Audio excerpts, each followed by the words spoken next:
I built a anti-piracy company to stop the video piracy that we were having, and we stopped the piracy. So now there's that company. And then I built a company to do social networking and social network development, which has built the new conceptart.org, which is going to be coming out within the next few months. It's the nicest tool that an artist could hope to have to promote themselves. It's connected to all the social networks. It has galleries. They can make their own websites. It's got everything. It pulls all the content, scrapes their Facebook and dumps in their profiles, so they don't have to make a new profile. They can just pull it out of their Facebook. Does a bunch of great stuff. So I have that company.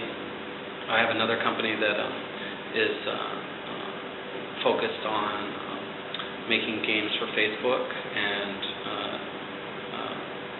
utilizing the teams and the other companies that I have. Then I built the art department. And I took my school, which was part of conceptart.org, and I had started to do these live streaming classes. And I was having this terrible piracy problem where the people were just stealing all my videos.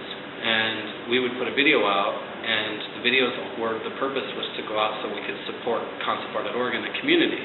And the artists that did it, the artists that got really good in the community, could make educational videos and be successful. And some of them pay all their bills with those videos, and they don't have to have full-time jobs because they put out videos and they can support themselves by helping others. And I thought it was ridiculous that people were stealing that stuff when that's what they're trying to do. Like, they could make a video. You want to do this? Work hard. Don't steal it. Work hard and make your own video, and we'll support you too.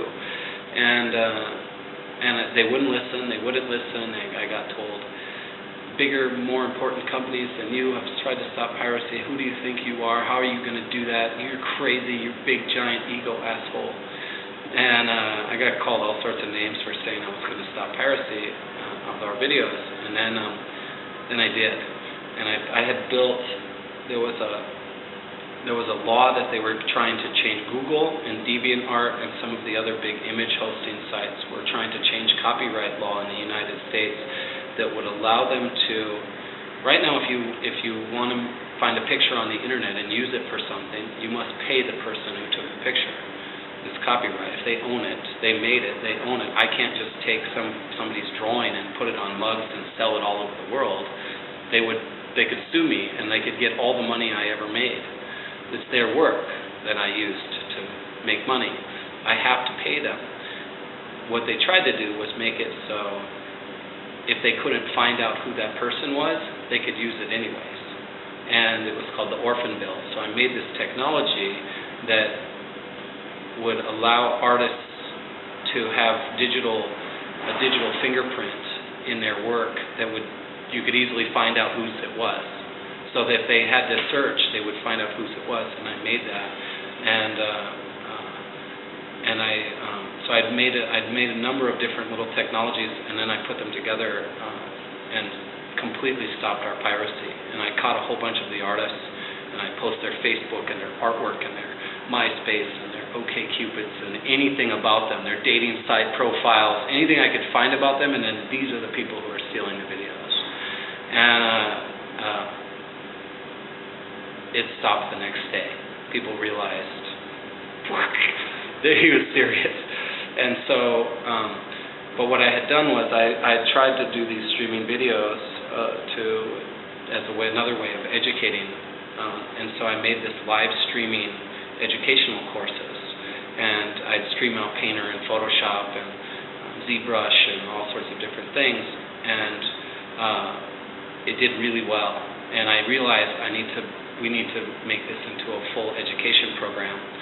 And I got calling around to different artists going, hey, do you want to do this with us? And one of the artists was John Foster, and I showed some of his works today, the sort of fantasy illustrations, King Kong and stuff. And he said, oh, I'm sorry, Jason, I'm with the Illustration Academy now, where I used to go to school, that summer program.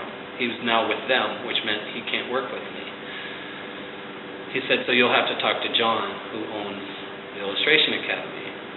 and he owns the visual literacy program, that high school program that I showed. And so I called John, and John and I had one conversation, and he flew to see me in Austin, and I had my school, I had the community, I had the production companies, I had the anti-piracy, he had the high school, he had the summer program, I had the workshops. We have everything. We just need to take the 24-month school and turn it into a 30-month program so that we can cover everything, and it's a full education program. So he and I partnered that day, and I built the school. Eventually I left Massive Black. They have 200 clients, so it runs like a gas station now. I don't have to go out and figure out what business it needs to do. It does it. I've got so many return clients that now they can take care of themselves. So I was able to step off of that and I still own it, and I'm on the board, but I don't have to do it anymore. And now I work on concept.org and TAD, so focused on education. Long story. No,